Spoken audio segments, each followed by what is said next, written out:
दोस्तों नमस्कार। द पढ़ने वाला में आपका स्वागत है। आज हम 26वीं जनवरी जो कि हम रिपब्लिक डे के मौके पर हर साल सेलिब्रेट करते हैं उसके बारे में कुछ बात करेंगे। भारत का संविधान भारत का एक बहुत बड़ा गौरव है। दुनिया की सबसे बड़ी लोकशाही का सबसे बड़ा लिखित संविधान। उसके पीछे की यात्रा के बारे में बात करें तो संविधान की नींव हमें 1773 की साल में देखने को मिलती है, जब गवर्नमेंट ऑफ ब्रिटिश ने ईस्ट इंडिया कंपनी के लिए कुछ कानून बनाए जो सबसे पहला लिखित स्वरूप था। ईस्ट इंडिया कंपनी के कार्यों पर नियंत्रण लाने के लिए यह एक्ट लाया गया था। उसके बाद 1857 की जो क्रांति हुई, जिसमें कई क्रांतिकारियों ने भारत का संविधान बनाने के लिए बहुत सारे प्रयत्न किए, लेकिन अफसोस के साथ वह क्रांति दब गई और यह प्रयत्न भी निष्फल हो गए। लेकिन 1857 के जो बंधारण, संविधान, कॉन्स्टिट्यूशन बनाने का जो इच्छा थी वो भारत के लोगों में दब गई थी। कह सकते हैं कि हमारे डीएनए में वो आ गया था। इसलिए आज के वीडियो में हम वही बात करेंगे कि 26 जनवरी 1950 तक पहुंचने के लिए हम कितने कितने मोड़ पर मुड़े। तो सबसे पहले गोपाल कृष्ण गोखले चाहते थे 20वीं सदी में कि भारत का एक बंधारण भारत के लोगों के द्वारा बनाया हुआ हो। उन्होंने 1914-15 की साल में अंग्रेज सरकार को अच्छी तरह से घेरा, लेकिन प्रथम विश्व युद्ध का बहाना करके अंग्रेजों ने उनकी बात टाल दी थी। अंग्रेज चाहते थे कि हम भारत तो छोड़ दें, लेकिन एक ऐसा देश हम पीछे छोड़ जाए जो कि आजीवन हमारा गुलाम रह सके। इसलिए वो भारत का संविधान खुद गढ़ना चाहते थे।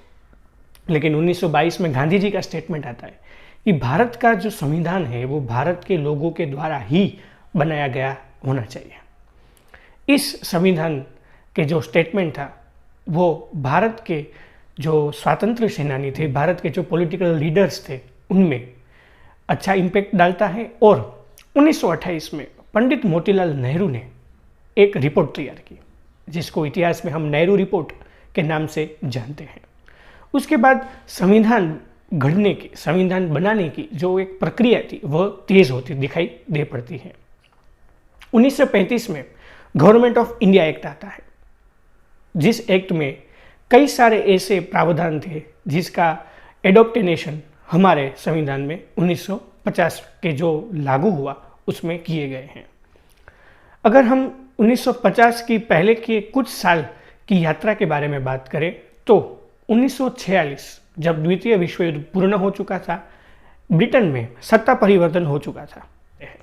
क्लेमेंट एटली 3 लोगों को भारत भेजते हैं जिसे हम कैबिनेट मिशन के नाम से जानते हैं। कैबिनेट मिशन ने मुस्लिम लीग और द इंडियन नेशनल कांग्रेस को आमने सामने बिठाकर कुछ शिमला में बैठकें की। उनमें से ज़्यादातर बैठक निष्फल हुई, क्योंकि मुस्लिम लीग चाहती थी कि भारत का संविधान 3 सभा अलग अलग होकर बने, और कांग्रेस चाहती थी कि एक नेशन एक संविधान सभा। मुस्लिम लीग चाहती थी कि भारत का जो संविधान है वह पश्चिम बंगाल, असम और 4 जो मुस्लिम बहुमती वाले राज्य हैं उनके लिए अलग हो, सेंटर और साउथ इंडिया के लिए अलग हो, और जो प्रिंसली स्टेट है उनके लिए भी अलग हो। लेकिन इंडियन नेशनल कांग्रेस आखिर तक इस बात पर अड़ी हुई दिखाई दे पड़ती है कि एक देश एक संविधान सभा। इस दौरान मुस्लिम लीग और कांग्रेस में काफ़ी मतभेद भी हुए, और इस मतभेद को ब्रिटेन सरकार ने कुछ हद तक उनका लाभ भी उठाया। लेकिन इस दौरान इलेक्शन होते हैं और इसमें कांग्रेस के सभ्यों को ज़्यादा सीटें मिलती हैं, इसलिए इस इलेक्शन का भी मुस्लिम लीग अस्वीकार करती है।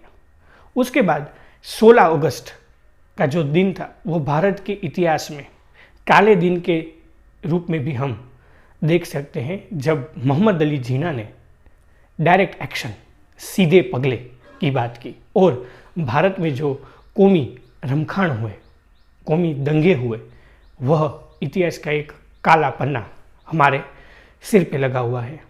उसके बाद ब्रिटेन गवर्नमेंट ने यह जो सरकार बनती हुई दिखाई दे रही थी, जिसे वचगाड़ा की सरकार भी हम कहते हैं, उनको लागू करने में बहुत देर लगे। तब नेहरू ने एक अच्छा स्टेटमेंट उनके घर जाकर ही किया था और उनका जो परिणाम आया वो था 9 दिसंबर को। यह सरकार ने पहली बार शपथ ली और जो बंधारण, जो संविधान गढ़ने की प्रक्रिया थी, वह प्रक्रिया को शुरू किया।